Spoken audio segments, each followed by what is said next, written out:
But इसका time आ गया है। What is foreign direct investment? हमने बहुत पढ़ा है, इसका शॉर्ट फॉर्म सबको ही पता होगा, एफडीआई एफडीआई एफडीआई करते रहते हैं हम, एफडीआई सॉरी एफडीआई, ठीक है। अब ये क्या है? ये इन्वेस्टमेंट्स है, किसने करी है? बाय फर्म्स और एंटिटीज, फर्म्स या एंटिटीज जो है एक दूसरे नेशन में, दूसरे नेशन में, और वो किसी और नेशन में अपनी इन्वेस्टमेंट करते हैं। जैसे हम यूएस एंड इंडिया का एग्जांपल ले लेते हैं। अभी मैं एक एग्जांपल के थ्रू और समझाता हूँ।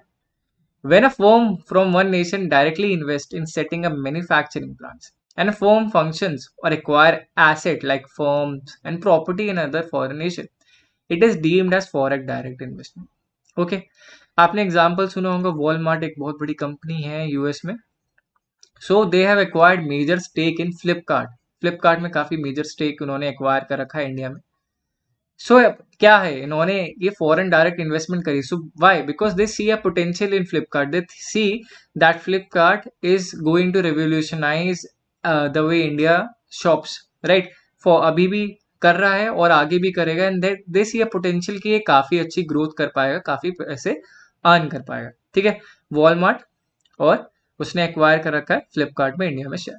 तो उन्होंने उनकी वहाँ पे वेयर हाउसेज जो हैं फ्लिपकार्ट के, उन्होंने उनको एक्वायर करा, तो यहाँ पे मैन्युफैक्चरिंग प्लांट की जगह वैसे वेयर हाउसेज का यूज कर लिया, और उनके फंक्शंस और एसेट्स जो है फर्म की ऑर्गेनाइजेशन ने एक्वायर कर ली है, मेजर स्टेक ले लिया है। इसको हम बोलते हैं फॉरेन डायरेक्ट इन्वेस्टमेंट, ठीक है।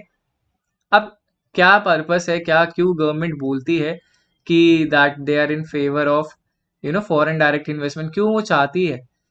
तो अगर हम बात करें क्लोज्ड इकोनॉमीज की, अगर आपको टाइम याद हो, closed economies not only in India but also in south east Asian region, right. अगर हम बात करें तो चाइना का एग्जांपल है, इंडिया का एग्जांपल है, सिंगापुर का एग्जांपल है। सो ये सारी जो कंपनी सॉरी कंट्रीज थी, they didn't have resources enough on their own to operate. इनके पास इतने रिसोर्सेज नहीं थे खुद से कि ये कुछ बहुत एक्स्ट्रा अर्न कर पाए या फिर बहुत एक्स्ट्रा कुछ कर पाए, राइट।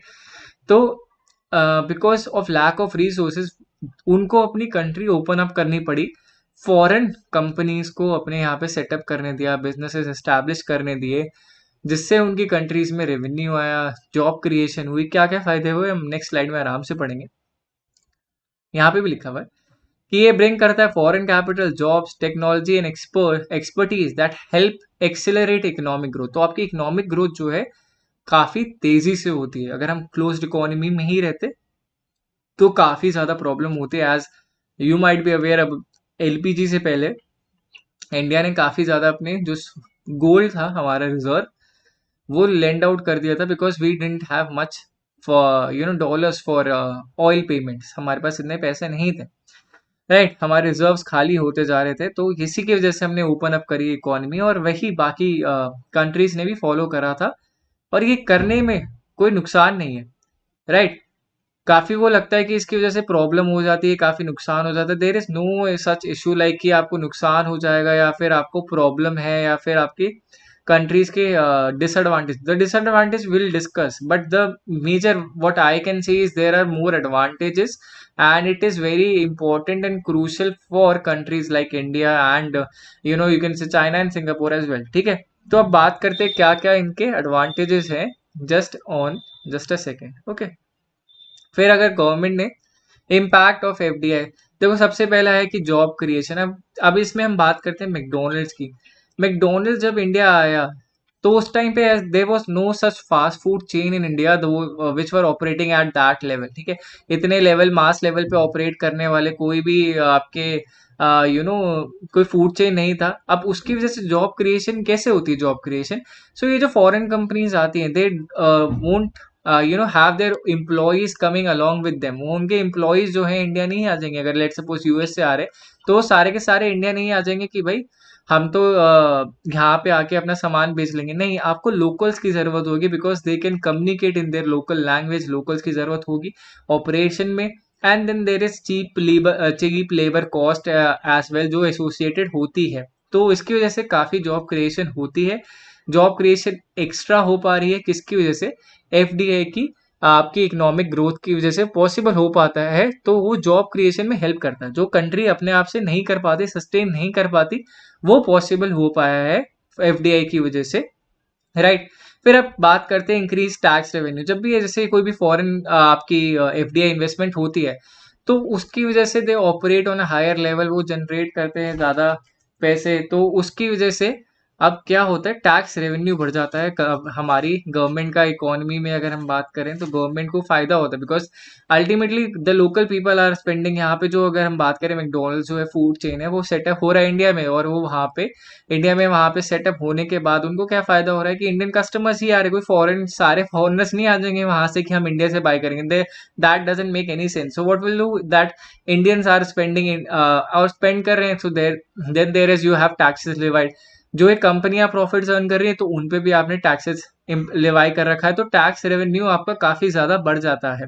उसके बाद अगर हम बात करें कैपिटल इनफ्लो की, कैपिटल इनफ्लो कैसे होता है कि वो जो सारे आपके मैकडोनल्ड्स का ही एग्जाम्पल है, so what they will acquire property in India here, या फिर रेंट आउट करेंगे, तो प्रॉपर्टी एक्वायर करना है तो पैसे तो लगेंगे, right. So they have to purchase those properties, they have to make sure that every arrangement is there. If let's suppose maybe India doesn't have those production plants, right, अगर हम बात करें तो पहले हमारे पास वो मशीनरीज नहीं होंगी to make burgers at that speed, ये सब नहीं होगा, but those air condition that are required वो तो वहीं पर ही होंगे, इंडिया में तो बनते होंगे इतने, या फिर चाहिए होंगे, नेसेसरी होगा। तो कैपिटल इनफ्लो तो बहुत इंपॉर्टेंट है, और वो होता भी है इसकी वजह से काफी ज्यादा।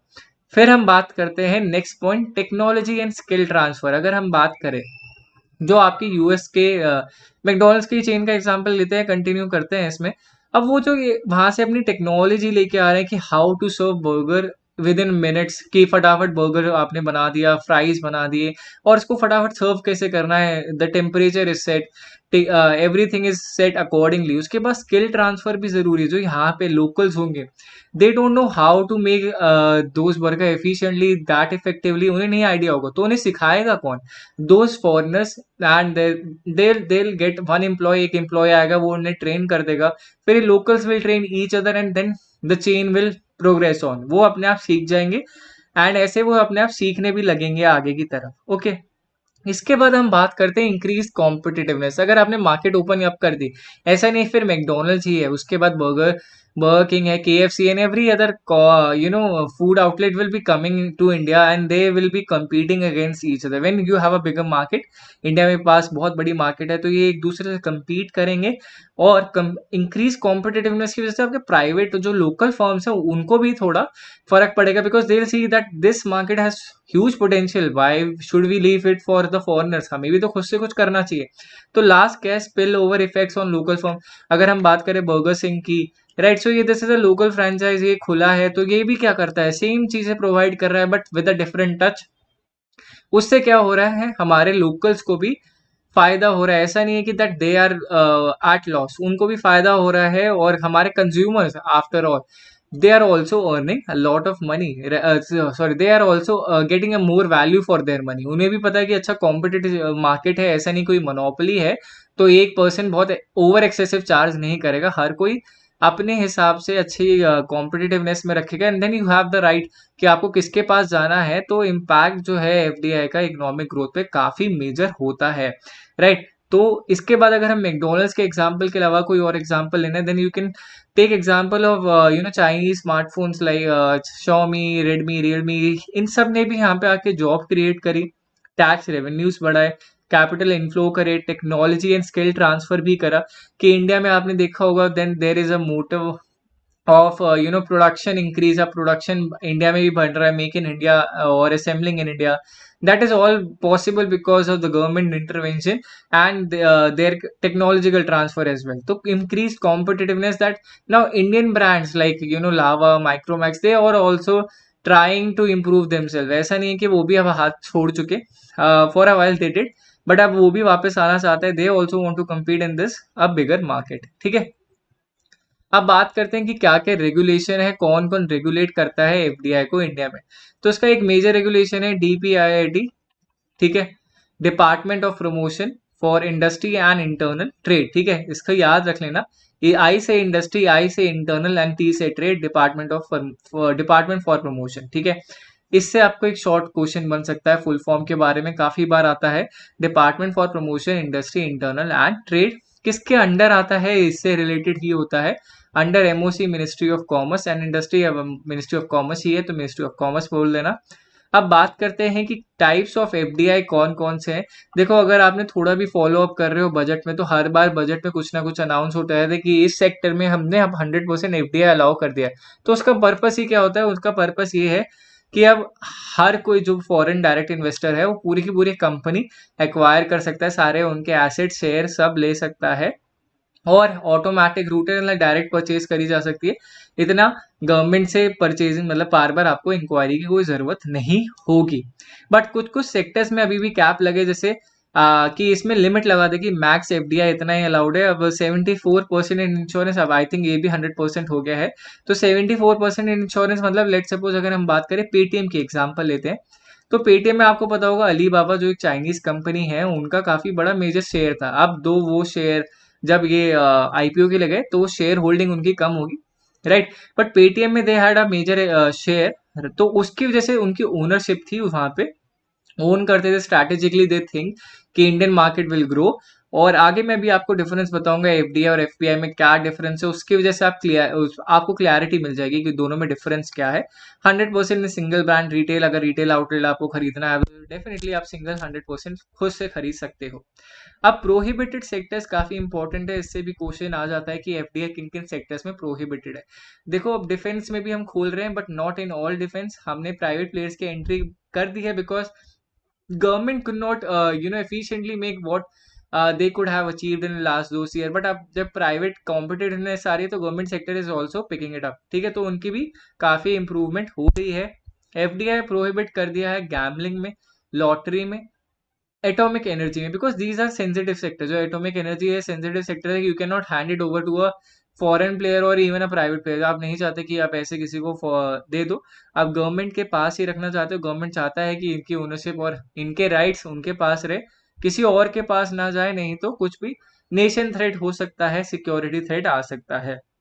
Condition for FDI, the government में impose certain needs for FDI in sensitive sector. ये भी हमें पता है कि अगर लेट सपोज गवर्नमेंट चाहती है, उन्हें लगता है कि these are the sensitive sector. अगर हम बात करते हैं ड्रोन मेकिंग की, ड्रोन में भी गवर्नमेंट ने कुछ ना कुछ अपने रिस्ट्रिक्शंस लगा रखे हैं क्योंकि काफी सेंसिटिव एरियाज है। अगर हम बात करें सैटेलाइट कम्युनिकेशन में भी, वहां पे भी दे do not allow satellite communication on all frequencies. तो वो भी है क्योंकि उन्होंने रिजर्व कर रखा है some frequency for military communication, right. तो अगर हम बात करें और क्या क्या है, फिर हम बात करते हैं आरबीआई रेगुलेशंस की।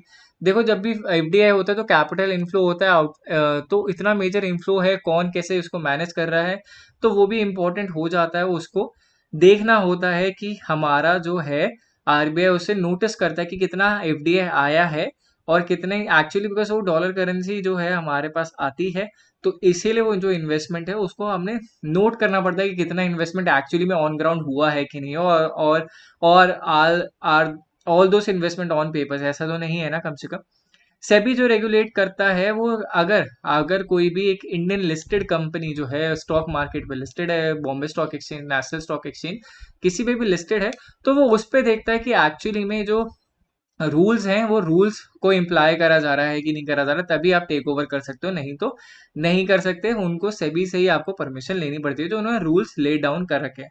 फिर हम बात करते हैं फेमा रेगुलेशंस की, फॉरेन एक्सचेंज मैनेजमेंट एक्ट। ये फेमा एक्ट भी काफी फेमस है, फॉरेन एक्सचेंज मैनेजमेंट एक्ट। काफी पुराना है, काफी टाइमली है, ये एक्ट यूज करा जा रहा है। अगर इसमें हम बात करें, ये रेगुलेट किसके लिए करता है? For NRIs, non residents of India, and overseas citizenship of India, जो ओवरसीज सिटीजन होते हैं ऑफ इंडिया, ना कि जो इंडियन रेसिडेंट्स होते हैं। कि अगर जो भी क्रॉस बॉर्डर इन्वेस्टमेंट हो रही है, if you are an NRI and you for making an purchase in India, तो उसके लिए हम क्या देखते हैं, फेमा रेगुलेशंस फॉलो अप हो रही हैं कि नहीं हो रही, जो भी उसमें गाइडलाइंस दे रखी हैं those have to be followed up, ठीक है। अब मूव करते हैं डिसएडवांटेजेस ऑफ एफडीआई। मैंने बोला था कि ये भी आगे हम पढ़ेंगे कि हर चीज पॉजिटिव नहीं हो सकती, कुछ ना कुछ नेगेटिव होता है, इसमें भी है। But that is totally your call कि आपको लगता है कि वो उसका पॉजिटिव आउटवे करता है नेगेटिव को या नहीं। पहला हम बात करते हैं लॉस ऑफ कंट्रोल। ये मैंने आपको पहले ही बताया था, अगर ओनरशिप जो है, अगर आपका मेजोरिटी स्टेक जो है किसी और के पास चलेगा तो आपके पास वो कंट्रोल नहीं रहेगा, the decision making will be in their hands, और जो लॉस है जो कंट्रोल का वो डेफिनेटली चले जाएगा। तो आपका पार्शियल लॉस हो जाता है। आप लोकल एसेट जो है उनके हाथ में, वो जैसे उन्हें चाहते हैं डिक्टेट करेंगे, कैसे उनको यूटिलाइज करना चाहते हैं, that is totally their call. Risk of capital flight, इसका ये काफी इंपॉर्टेंट पॉइंट है, काफी बच्चों को पता ही नहीं होता कैपिटल फ्लाइट क्या होता है। जब भी, जैसे अगर हम बात करें ना इकोनॉमिक टर्मोइल, जैसे पाकिस्तान, श्रीलंका, जिम्बाब्वे के अगर हम एग्जांपल ले, तो ऐसी कंट्रीज में जब इकोनॉमिक टर्मोइल आ जाता है तो फिर इन्वेस्टर्स जो होते हैं वहाँ के, दे जनरली पुल आउट, अपने जो फंड्स होते हैं वो वहाँ से निकाल लेते हैं। They do not want to be invested there. वो सिंपल सी बात है कि अगर आपकी इकोनॉमिक सिचुएशन खराब है कंट्री की, वहाँ पे आपका मिलिट्री पॉलिटिकल स्टेबिलिटी नहीं है, मिलिट्री रूल आ जाता है, कभी भी कुछ नया आ जाता है, तो वहाँ पे उससे प्रॉब्लम क्या हो जाती है कि सामने वाले को डर लगता है कि ये कंट्री इतना ऑपरेट कर, ये कंट्री में बिजनेस ऑपरेट करना तो इम्पॉसिबल सा है। तो उसलिए उस टाइम वो वहां से अपने फटाफट सारे पैसे निकाल सकती है, और उस कंट्री को वो डीपर प्रॉब्लम्स में छोड़ के चले जाएगी, because they are only there for investment purpose. अपने वहां पे ग्रोथ चाहते हैं, अपने पैसे बनाना चाहते हैं। ऐसा नहीं है कि आपकी कंट्री को बहुत सॉल्व कर देंगे, हेल्प आउट कर देंगे, लोन वोन देने लगे, वो नहीं करेंगे, बिकॉज उनको ultimately they want to expand and grow, right. अगर आप कल्चरल इश्यूज की अगर हम बात करें, अब काफी जगह, जैसे हम मैकडोनल्ड्स का एग्जांपल है, so they do not serve veg burgers across the globe. ऐसा नहीं है कि वो vegetarian burgers across the globe देते थे। उन्होंने स्टार्ट कैसे करा, जब वो इंडियन मार्केट आए, Indian market was very sensitive, तो majority of Indian market does not consume meat, तो मीट कंज्यूम नहीं करती थी। सो उसका एक ऑल्टरनेटिव वेज बर्गर्स लेके आए गए, paneer burgers, veg burgers, aloo tikki. So all of these were because of cultural issues, and those have to be taken in consideration. अगर आप कल्चरल इश्यूज नहीं लेते, तो मैं आपको एग्जांपल देता हूँ। आपने फोर्ड एंड फियाट कार्स का सुना ही होगा, they are almost out of India. अगर शेवरले का भी बोले तो they are also out of Indian market. Why? Because Indian market is a price sensitive market. अगर हम कार्स की बात करें तो बहुत प्राइस सेंसिटिव मार्केट है। ना ही they are looking for good value of money, ऐसा नहीं है। उन्हें बहुत feature, safety, those are secondary thing, the price should be less, right. तो उस पर काफी ध्यान दिया जाता था। बट जो ये सारी फॉरेन कंपनीज है, Ford, Fiat, Chevrolet, they did the technical partnership. उन्होंने इंडिया में ज्वाइन करा, इंडिया में ऑपरेट करना स्टार्ट करा, बिजनेसेस कुछ साल रन करा, and ultimately they couldn't cut down their cost to their competitive level. वो उतना अपनी कट डाउन नहीं कर पाए कॉस्ट, और इसलिए उन्हें इंडिया से अपने बिजनेस को वाइंड अप करना पड़ा। So that was unfortunate, but this is how Indian market operate. अगर आपको नहीं पता तो इसीलिए आप प्रॉब्लम में पड़ोगे, and you won't be able to earn the loyalty and the customers from that country or that particular region। फिर हम बात करते हैं इन्वायरमेंटल इशू। अब क्या होता है कि इन्वायरमेंटल इशू अगर हम बात करें, हम यहाँ पे चाइनीज फर्म्स की अगर हम एग्जांपल लेते हैं, तो चाइनीज फर्म्स को जो इन्वायरमेंटल इशू है, मे बी यू नो अगर हम बात करें तो चाइना के बाहर they have to employ more, because maybe China में उनको थोड़ा इतना स्ट्रिक्ट रूल्स ना हो, बट हमारे यहाँ पे because government has been tracking over their activities, तो वहाँ पे इन्वायरमेंटल रूल्स की डंप कैसे कर रहे हैं, ये जो ई गार्बेज होता है हमारा, उसे रिसाइकिल करा जा रहा है कि नहीं करा जा रहा। So environmental issues has been a stringent policy, जो एक बिजनेसेस के लिए या एफडीआई के लिए थोड़ा प्रॉब्लमैटिक हो जाता है कि यार यहाँ पे तो अलग है, मेरी कंट्री में अलग है, इतना प्रॉब्लम कैसे हो रहा है। मिस एंड मैच हमेशा एक पॉसिबिलिटी होती है, राइट। अब मूव करते हैं हमारे मेजर सेकंड टॉपिक पे, फॉरेन पोर्टफोलियो इन्वेस्टमेंट। देखो एफपीआई क्या है, जो इन्वेस्टमेंट करता है फॉरेन इन्वेस्टर, किस में, फाइनेंशियल एसेट्स में। तो अगर आपको ये याद हो गया ना, तो आपको डिफरेंस याद हो जाएगा एफडीआई और आपके एफपीआई में। फाइनेंशियल एसेट्स जैसे आपके इक्विटी हो गया, म्यूचुअल फंड्स हो गए, और आपके बॉन्ड्स हो गए, इनमें जो इन्वेस्ट करता है उनको हम बोलते हैं फॉरेन पोर्टफोलियो इन्वेस्टर, ठीक है। अब ये किन फॉर्म्स में इन्वेस्ट करते हैं, जिनको इनको लगता है these are a profit making, मतलब इनमें अपॉर्चुनिटीज है प्रॉफिट बनाने की। सो इनके बहुत लॉन्ग टर्म के इन्वेस्टमेंट नहीं होते। जैसे अगर एफडीआई में कंसिडर करें, तो एक कंट्री में वो बहुत टाइम तक स्टे करना चाहते हैं, अपनी ब्रांड वैल्यू बनाना चाहते हैं, एसेट एक्वायर करते हैं, वहां पे अपनी जगह बनाना चाहते हैं। बट फॉरेन पोर्टफोलियो इन्वेस्टर क्या करते हैं, कंपनी में इन्वेस्ट करते हैं, उन्हें लगता है this will give good returns in a decent amount of time, वहां पे उनके स्टॉक बाय कर लिए, जैसे रिटर्न्स अच्छे मिल गए वहां से उन्होंने अपने पैसे हटा लिए, right. But FIIs, foreign institution investor, these are mega buyers. अगर आपने देखा होगा इंडियन मार्केट जो है, निफ्टी एंड सेंसेक्स, इसमें जो मेजर चेंजेस आते हैं, they are because of foreign institution investor. जब भी ये मेजर बाइंग सेलिंग होती है, उसकी वजह से हमारी मार्केट अप एंड डाउन हो जाती है। अब ये एफ एफ आई क्यों इतनी बाइंग सेलिंग करते हैं? Let's suppose they are looking for different opportunities. अगर उन्हें लगता है इक्विटी में they are getting good returns Indian market में, तो वो इन्वेस्ट कर लेंगे। अगर उन्हें लगता है कि बॉन्ड्स में अच्छे पैसे मिल रहे हैं, तो why? Because bonds are more secure than equity. Equity have a higher risk and higher return, but then bonds are more secure, but so they'll prefer sometimes a more secure option अगर bonds अच्छा return दे रहे हो, तो इसमें कोई problem नहीं है। तो it affects buying equity bonds and money market tools issued by foreign firms. तो हमारे जो बॉन्ड्स भी होते हैं, कॉर्पोरेट बॉन्ड्स होते हैं, और एक हमारा कॉर्पोरेट बॉन्ड्स एंड हमारे गवर्नमेंट बॉन्ड्स होते हैं, तो इसमें बाइंग सेलिंग कर सकते हैं, ये पॉसिबिलिटी है। तो उसमें इनकी एक मेजर पॉइंट क्या है, इनका से नहीं होता जिस भी फॉरेन फर्म में इन्वेस्ट कर रहे हैं, they are just buying this take and for a while they are there. once the profit or the whatever target that they have they in their mind वो अचीव हो जाता है, वो उसके बाद वहां से चले जाते हैं। ऐसा नहीं है कि उन्हें स्ट्रैटेजिकली रुकना है, इन्वेस्ट कर करके अपने पैसे ग्रो करके ऐसा कंपनी को बहुत बड़ा नहीं बनाना। They are just for investment purpose, invest करा, पैसे बनाए, and then they are out of there. One can buy and sell financial asset quickly. इसमें लिक्विडिटी बहुत हाई होती है, हाईली लिक्विड होता है। बट अगर हम बात करें मैकडोनल्ड्स जैसे फ्रेंचाइज को इंडिया में सेटअप करने में, उसमें हाईली लिक्विड नहीं है। आप लैंड बाय करते हो, आप एम्प्लॉयज को सेटअप करते हो, आप इतनी सारी मशीनरी लेके आते हो, प्लांट करते हो, चलाते हो, उसमें आपको हाईली लिक्विड नहीं। आपको अगर वहां से निकलना होगा, that will be very time taking. वहीं हम बात करें फॉरेन इंस्टीट्यूशनल इन्वेस्टर्स में, तो इसमें one can buy and sell financial asset quickly which make them liquid and short term. Return depends on the results of the underlying financial asset like dividend payment मिल रहा है, interest income and capital gain। तो आपके returns पे depend करता है कि आपको result कैसा मिल रहा है। तो ये सारा का सारा FPI या फॉरेन इंस्टीट्यूशनल इन्वेस्टर्स का काम होता है। अब बात करते हैं कि क्या क्या टाइप्स हैं। सबसे पहला टाइप है इक्विटी इन्वेस्टमेंट। हमने बात करी अभी कि सिर्फ शेयर मार्केट्स में बाय करते हैं। Shares are highly risky in nature. अगर हम बात करें, अगर इन्हें लगता है इंडियन स्टॉक मार्केट स्टेबल है, तो why not invest in there, because it's a growing economy, definitely अच्छे रिजल्ट देगा, तो हमेशा इधर बाय करते हैं, और भी कंट्रीज में बाय करते हैं, ऐसे नहीं कि सिर्फ यहीं बाय करते हैं। फिर अगर हम बात करते हैं बॉन्ड इन्वेस्टमेंट में, बॉन्ड में मैंने आपको बताया कि ये सिक्योर्ड होते हैं एंड मोस्ट लाइकली आपको आपके पैसे मिल जाते हैं। और बट इसमें क्या होता है, रिटर्न जो है लेस होता है। बट अगर लेट सपोज आपकी शेयर मार्केट ज्यादा अच्छा परफॉर्म कर रही है, then bonds will be performing less, मतलब कम रिटर्न दे रहे होंगे। बट जब शेयर मार्केट गिर रही है, तो बॉन्ड सही सा रिटर्न दे देते हैं, अच्छे डिसेंट रिटर्न दे देते हैं, तो लोग अपने पैसे शेयर से हटा के बॉन्ड्स में ले गए, because shares are more volatile, bonds are not. ठीक है, तो दोनों में डिफरेंस है।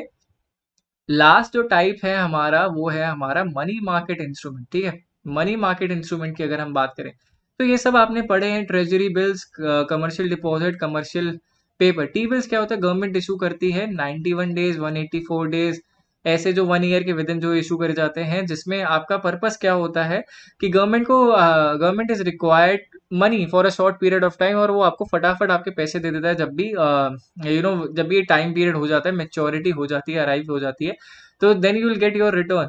राइट, फिर अगर हम, ये बहुत हाईली लिक्विड होता है, ऐसा नहीं है कि ये आप रख लो तो आपको पैसे नहीं मिलेंगे, because the time period is too small, आपको मिल जाते हैं आपके पैसे।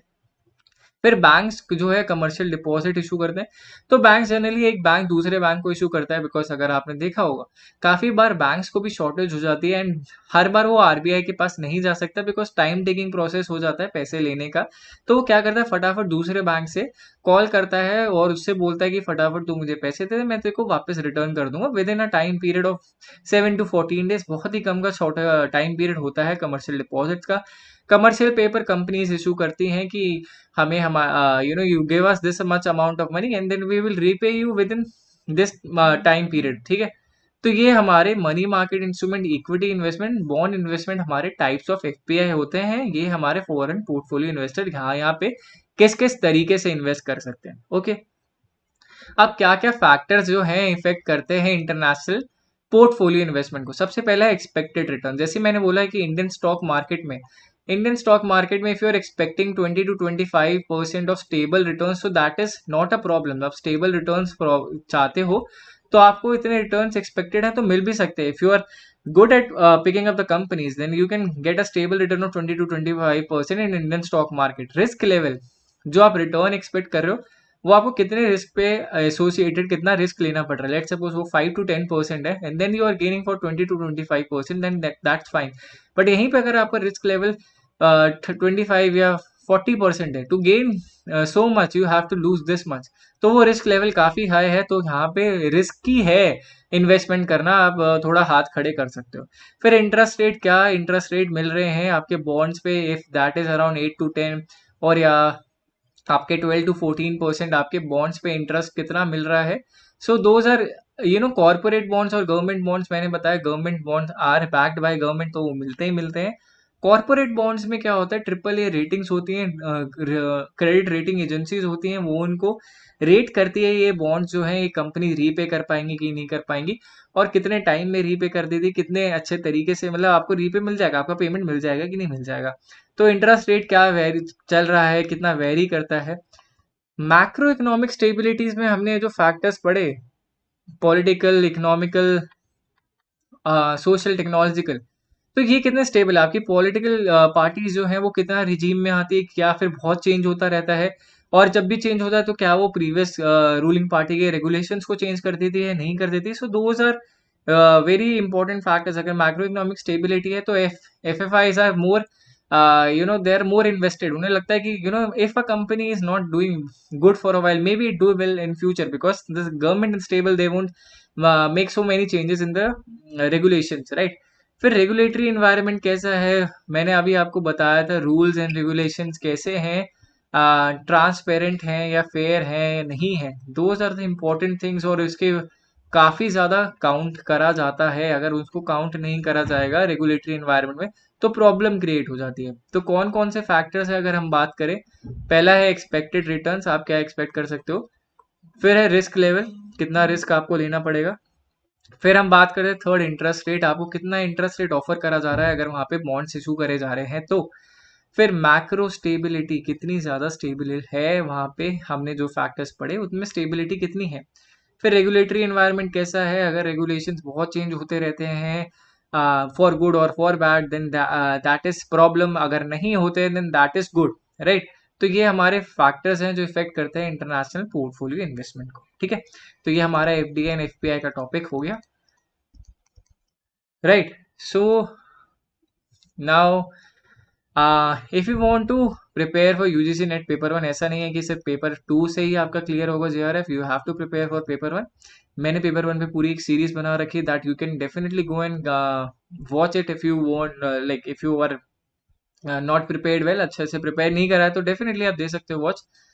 इसमें you can claim essential for your UGC NET paper one unit 5 and for other units as well. What you have to do is basically WhatsApp on this number 9873907600 for absolutely free, आपको message करना है and you can claim ebook. Ebook में क्या है, ऐसा नहीं है कि कुछ 2-3 पेजेस है, 5-6 पेजेस है, everything is mention in detail, explanation काफी अच्छे तरीके से क्या आपको पढ़ना चाहिए, एग्जाम रेलेवेंट है, तैयारी करने के लिए क्वेश्चंस भी है, everything is there. So definitely you can buy, you not buy, you can get it for free, just text it on WhatsApp on this number, and for all the units, not particularly for this one but for all the units of paper one you can do the same, ठीक है। अब now thank you all for joining, I hope you like this video, आपको पसंद आया हो video का content, अगर आया है तो make sure that you do subscribe to the video, और sorry do subscribe to the channel and like the video and share this video with your friends as well, those who are preparing for this examination, right. तो ये जरूरी है करना, and subscribe करना क्यों जरूरी है, because I will be covering up with another video on this particular unit where we will covering more interesting topics इसी यूनिट पे, और then we will covering more questions as well, काफी question answers भी देखेंगे, हर चीज cover करी जाएगी, but for that you have to subscribe to the channel. And if you haven't download the talent bazer app from the play store, download the same, the link for the same will be mentioned in the description below, description में होगी link. अब इसका फायदा क्या है, आपको play store से app मिल जाएगी, ऐप पे you can get everything for your, as a said मैंने इनिशियली आपको बताया था ना मॉक टेस्ट देना चाहिए, मॉक टेस्ट कहाँ से प्रिपेयर कर पाओगे, मॉक टेस्ट आप प्रिपेयर कर पाओगे टैलेंट ब्लेजर की ऐप से। तो आप मॉक टेस्ट दो, फ्री है मॉक टेस्ट, अपने आप को एनालाइज करो, फिर then you can be at a better stage कि मैं कितना अच्छा हूँ, कौन से एरियाज मेरे अच्छे हैं, कौन से एरियाज मेरे वीक हैं। So that all can be done through talent blazer app. तो मेक श्योर आप डाउनलोड करो वो आप, and that is also for free, तो उसमें भी कोई चार्जेस नहीं है, right. So Thank you all for joining. Make sure that you do subscribe, and we'll see you in the next video.